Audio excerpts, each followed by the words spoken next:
So it's always awesome to come to Roots.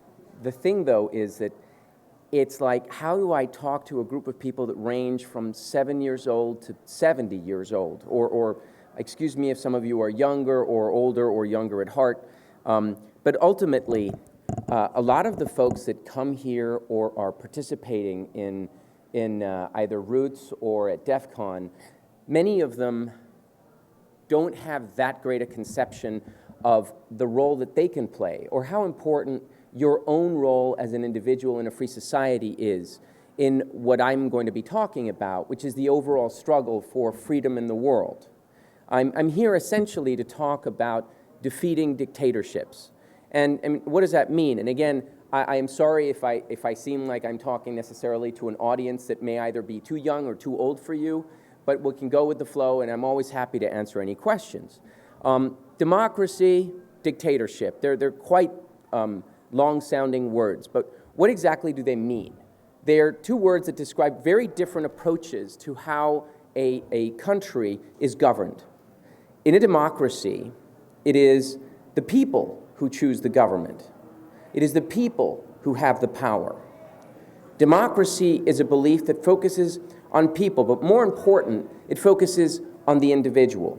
It revolves around you. In a democracy, you can take into account what is in your best interests, as well as, if you wish, what is in everybody's best interests. Democracy gives people the power to have a voice because it allows you to be heard, it allows you to hear the opinions of other people. But in the end, the crucial aspect of a democracy is that you have the right and freedom to make your own choices. In a democracy, you have the power to choose. So, if you think of it as, Spider-Man, with great power comes great responsibility. In a democracy, the responsibility starts with you. It means that we take responsibility for our actions. For example, when you break certain rules or laws, there are consequences that follow.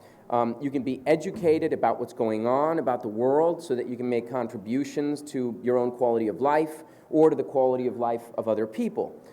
In a democracy, you have the choice to help others if you wish, to associate with others, to build businesses, and most importantly, you get to keep your own stuff. The central and most important individual right in a democracy is property rights. And what do I mean by that? I mean, you own yourself. The government does not own you. Throughout history, there have been governments that view you as their property, which is, for instance, why suicide is illegal in so many countries, because they don't view you as yourself, they view you as an aspect of the state, something the state needs to operate, usually to make money. The contrast with democracy, of course, is a dictatorship, where the people have no power. A dictator is a ruler that wields with absolute authority. A state that's ruled by a dictator is a dictatorship. The word comes originally as a title, it was a magistrate in ancient Rome that was appointed by the Senate in times of emergency. This was during the Roman Republic. The dictator would be appointed by the Senate, usually for 6 months. It was kind of like a government hack. A dictatorship was like a hack. It was, let's give someone absolute authority to control things and make everything better for just 6 months. And then they'll fix all the problems, and after 6 months, they will step down. You see, the problem is that once people get power, they don't want to let it go. And so they chose many dictators that were actually very good people, that did a very good job, and then left after 6 months. But one of them was like, no, I kind of like it here. This is kind of cool. To quote Lord Acton, power corrupts and absolute power corrupts absolutely. But you see, in the mind of the dictator, it's a little bit different. The way they think is power is delicious and absolute power is absolutely delicious. And so in the end, they ended up with one dictator. If you look at Caesar's palace down the street, that was the ultimate first really bad dictator, Julius Caesar, who made himself emperor and suddenly made the republic into an empire. And what was the Roman Republic? Like the United States, it was set up where power is divided against itself, with different branches of government that hold each other in check. So in the US, for instance, the founders, an extraordinary group of remarkable men who had studied lots and lots of history, all of them were hackers in their own time. Madison, Jefferson, Samuel Adams, they set up this republic. And so America's first president, George Washington, he held office for one term. And this is something that is lost on, and I'm not an American. I've learned a lot about the United States. But what's lost on a lot of people is that something remarkable happened when George Washington was president.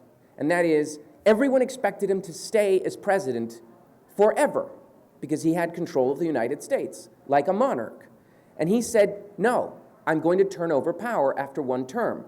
And he turned it over to John Adams. This singular moment in American history is a shockwave through the planet Earth, inasmuch as it established the best standard for government.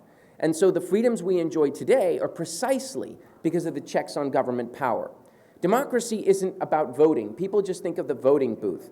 But it's about everything that protects individual rights of the people. Modern democracies divide power into legislature, which makes the law, the executive, which makes sure you obey the law, and the judiciary, that will punish you if you break the law. People in government have to also follow the law. This is something that a lot of people forget. Just because they're in government doesn't mean that they're above the law. The other major check, of course, on power is civil society. And what's that? This, what we're doing right here, is civil society. Civil society is the family. Civil society is the media. Civil society are the companies that we buy things from. Civil society is everything that does not involve government. And ultimately, it is where the power actually rests. So the freedoms we enjoy in America, some other countries have these freedoms as well, because there are institutions that allow for a free and critical action of associated and oftentimes competing individuals and organizations. One group wants one thing, another group wants another thing. It's a messy clash of opinions. Democracy is very messy.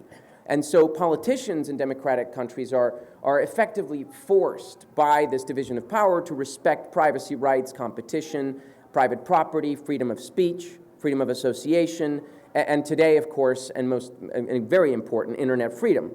So this culture of freedom and vibrant civil society has transparency, privacy, competition, and it favors freedom of expression. And it is these same set of institutions and norms that allow us to have modernity, advances in computers. The reason why, if you're a child, there are many, many toys is because we live in a free country. In countries that are not free, you will not have a variety and a choice in toys, just like your parents won't have a variety and choice in cars. Choice is the central word of democracy, along with tolerance. The sad reality is that not all nations of the world live under governments that allow for criticism and allow for challenges by civil society of government, or allow individuals to talk up to government and say, I disagree, I don't like the president, I disagree with what the president has done. Not all governments allow citizens to associate and to discuss the pros and cons of a particular law, let alone allow people to campaign or go on the campaign trail. You've been looking on TV about all of these different candidates for office, and they're all fighting for office. Well, that's not allowed in some countries. Some countries would not allow DEF CON to happen, or they wouldn't allow an organization like a human rights group to exist. So I'm going to ask those who are under 15, how many of you know what the population of the United States is? Go ahead. Excellent. 320 million. Just for the sake of my curiosity, do you know what the population of Europe is? Okay, just checking. Okay. Anyone? Europe? It's about 500 million. Brazil? 200 million. Okay, so this is, if you add it all up, we're talking about almost 1 billion people. Well, now imagine the population of the United States, 320 million.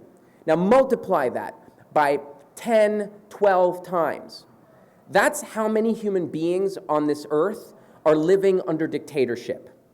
Imagine 3.9 billion people, 57% of the world's population, currently are living under non-democracies.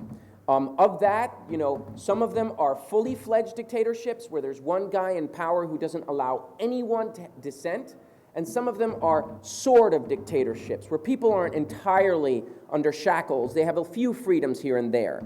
There is 1.6 billion living under fully fledged dictatorships. And these people aren't free. They don't allow in these countries any degree of political participation to criticize the president.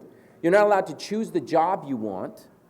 You're not allowed to choose where you can live. You're not allowed to be a newspaper journalist and write an article. You're not allowed to be part of a political party. In many cases, you're not even allowed to leave the country if you don't like it. You can't even say, I'm leaving. So every time you hear someone on a playground in America say, I don't want to, well, why not? Because it's a free country. That's actually something really remarkable, because it's the exception in history. Most of the people on Earth are not living in free countries. Under these standards, if you think about it, and you've heard of these countries, Egypt, Jordan, Pakistan, Russia, Rwanda, Turkey, Venezuela, these are all countries that are only partially free to use the internet. People in these countries can't access Facebook sometimes, or Twitter has been censored. Then you have countries like that you may also have heard of, like, for instance, Bahrain, or Belarus, or Burma, or Iran, or Saudi Arabia, or China, Tunisia, Vietnam, Cuba. These are places where there's almost no freedom to use the internet. So, I mean, how many of you use Wikipedia, Facebook, Google, Twitter? Okay, so imagine in these countries, it's almost fully blocked to be able to use this on the internet. Some countries do allow a little bit of freedom. So, for instance, in China, just as it was in the dictatorship of Chile under Pinochet, people are allowed to choose in the marketplace of goods, in commerce, so that you can engage in commerce. They have economic freedom, but they're not allowed to engage in the marketplace of ideas. You're not allowed to dissent and have a different idea from the government. So it makes things a little messy to be able to figure it out, but ultimately, they're not a democracy. The doors to political participation and to dissent are shut down, and people get arrested and put in prison and sent away to concentration camps if they disagree with the government. So, I mean, this also means ultimately that a hack around this is that people in these dictatorships, if they have a cell phone and can figure out how to use a VPN or something like that, they can stay up to date with their acquaintances about what's going on in other countries. And this non-political use of cell phones is what has brought about a number of revolutions. So there are these very, very small windows of light that have allowed voices of human beings living under these non-democracies to be heard by us, because they then upload things to YouTube. And even though they're citizens in the same country, can't watch it on YouTube, we can watch it from over here. And this is the biggest reason why those of us who are in free countries should really do everything we can to help people that are living under dictatorship. And there are many, many ways to do that. The first thing you should do toward this is learn about the world's oppressed peoples. Learn about Tibet. Learn about the system of government they have in Vietnam. Learn about Ethiopia and about Belarus and about Cuba. And make up your own minds about what's going on in these countries, but do it using standards and not emotions. And always it's down to the basics. Are individuals allowed to leave? Are individuals allowed to have an opinion? Are they allowed to criticize the government? It's these simple issues. It doesn't require to be a political scientist or an expert. You at your age can figure out if this is a good or not a good system. Now, a lot of people are paid a lot of money by the dictator to say, oh, we have great health care here. So don't worry about the rights, because we have health care and everything is great here. Don't be fooled by that. It's down to individual rights and the basics. And unfortunately, the world, I mean, look at, for instance, at Africa. In 1990, only 4 out of 54 African countries were democratic. 4.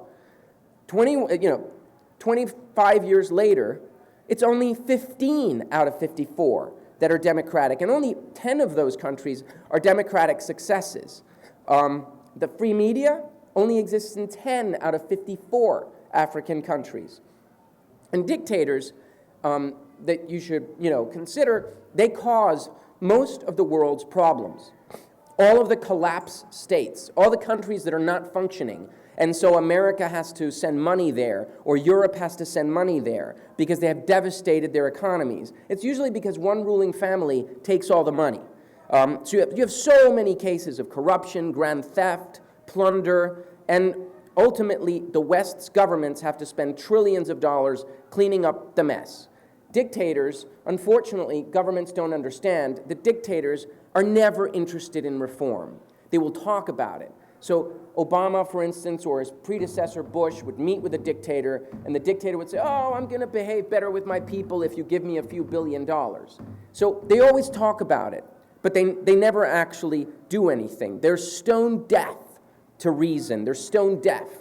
Now, the psychological reasons for why they behave like that, that's a topic for another day.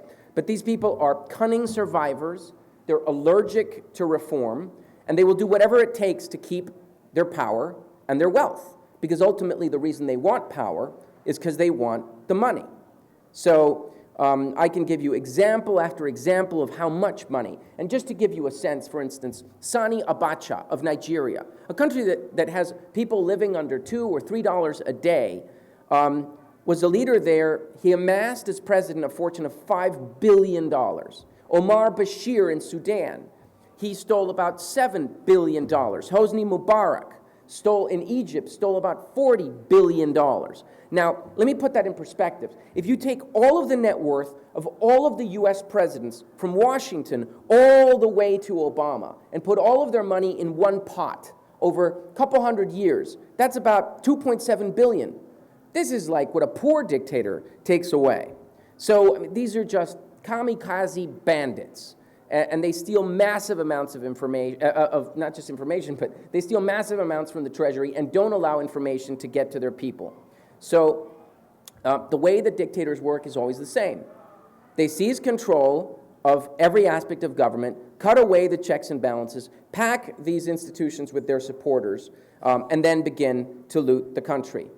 Now, a way around this is by using media, is by using technology, is by educating the people, and ultimately this would lead to the people maybe rising up and overthrowing the dictator. Now, that's always a decent outcome.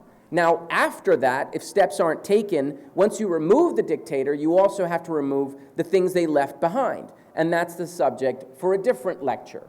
So what I'm hoping that I've done today is giving you something to think about in terms of how you live in a free country. Most people on the planet Earth are not living in a free country. So in the lottery of life, when you wake up in the mornings, you have to think this way: oh my gosh, I had got a winning ticket. You got a winning ticket in the lottery of life. You were born in a free country where you have choice, and you can choose what to do with your life. What I want to impress upon you is always remember those people that are living in countries where there isn't freedom, and always think what you can do to help those countries. And it starts by becoming educated about what's going on there. So, thank you very much.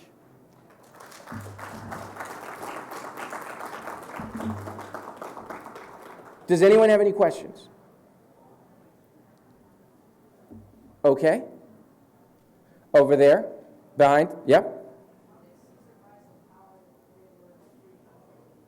Excellent question. The question is, how did Caesar rise to power? Okay, I'm going to give you an analogy, all right? Or actually, I'm going to give you an analogy. Think of the U.S. president. The U.S. president gets into office, and he really, really likes it. And he says, this is just awesome. And the Supreme Court says, yeah, but you only have 2 terms. You can only elect yourself 2 terms, because, we have term limits in this country. He'll say, no. I want to have a 3rd term. And then the judiciary says, no, you can't have a 3rd term. So the president calls on to the people and said, I'm popular. Do you want a 3rd term? Okay, let's have a referendum. Those who agree that I should have a 3rd term, put their hands up. And the guy's going to be paying people, and he's going to be silencing dissent. He's going to be arresting people who disagree. Suddenly everybody says, yeah, you get a 3rd term. So he gets elected for a 3rd term. And then he arrests the people at the electoral office, and he stuffs the ballot boxes, and he cheats so that people believe he was elected. And then he says to the world, hey, I was elected. I got my 3rd term, fair and square. Oh, and now I want a 4th term. And now I want a 5th term and a 6th term. So most of the dictators in the past, they seized power militarily. So surround presidential palace, I'm in charge here, shoot everyone that gets in the way, anyone who disagrees with me goes to a prison. Now, the modern style of dictator is get elected first, maybe with a little cheating, and then once you're in power, change the Constitution. Change the Constitution to allow me to elect myself again. Change the Constitution to allow, so then theoretically everything is done legally. But the question is always back to the basics. Do I have the right to criticize the president? Do I have the right to speak in a free media? Do I have the right to leave? Do I have the right to own property? And if these and if several other rights start getting taken away from you, it's not a democracy, even though the president likes to call it that. Most of those 54 African nations, most of them have elections, but they're sham elections. And everyone knows they're not real. Sometimes you'll read about a president who got 90-something% of the vote. Absolutely not true. They stuffed the ballot boxes. Did that answer your question? Okay, great. So Caesar basically just started cut away at different powers. He got rid of this, got rid of that, and just took it all over himself. And then he went up there and said, okay, I'm now a god. So he went from emperor to becoming a god. Power does amazing things and makes people very, very crazy.